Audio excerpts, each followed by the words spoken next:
Rachel had always possessed a strange kind of sixth sense. She had just finished getting her nails done when she suddenly noticed a hangnail on her finger. Immediately, she felt that something was wrong, so she asked her fiancé to pull over, then ran into a gas station to buy a new lighter. Ever since she was a child, she had this peculiar habit. Whenever she sensed bad luck nearby, she would do something like that to break the negative energy. Eventually, she found a coin on the road. Rachel managed to calm down a little, but while they were eating, she became uneasy again for no apparent reason. She even started obsessing over the idea of having a deformed baby. What was even stranger was that a baby sketch she absent-mindedly drew looked exactly like a well-known symbol of terror. Rachel became more and more frightened, though her fiancé believed it was just pre-wedding nerves. There were only 5 days left until the wedding, and the couple was driving toward his family's home deep in the woods. Thanks to his reassuring words, Rachel managed to relax a bit, but the farther they traveled, the stranger things became. As they entered an extremely long tunnel, they decided to play a game of holding their breath, but the tunnel seemed endless, and neither of them could make it through. From that moment on, everything started to go wrong. When Rachel took over the wheel, the lighter she had just bought suddenly stopped working, forcing her to pull over at a remote rest stop. While heading to the restroom to clear her mind,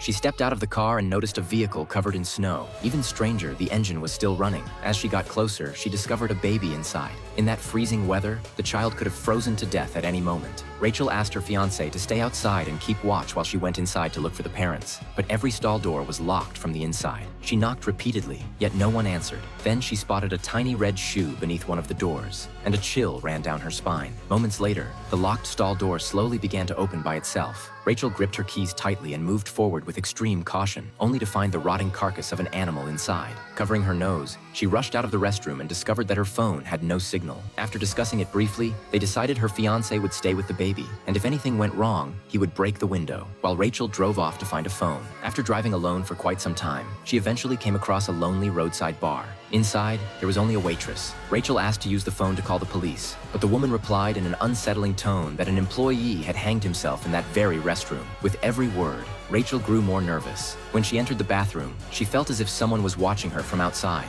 She looked up and saw a pair of eyes staring directly at her, but they vanished instantly. Then she noticed a shadow reflected in the mirror and reacted by thrusting her keys backward. But the hand she struck didn't bleed at all. A strange old man calmly removed the keys and handed them back without expression. He even stated with eerie accuracy that she was about to get married, as if he were trying to warn her about something. At that moment, Rachel felt a wave of terror and rushed out of the bar without looking back. But just before driving away, she noticed words written in red across her car. Just married. Terrified, Rachel turned around and rushed back to the rest area, only to find that neither the car nor her fiancé was there anymore. Just as she was about to break down, he suddenly appeared. And it all turned out to be a misunderstanding. The baby's parents had gone for a walk because they felt carsick, and when they returned, they mistakenly thought the couple was trying to take their child. As a result, her fiancé ended up apologizing.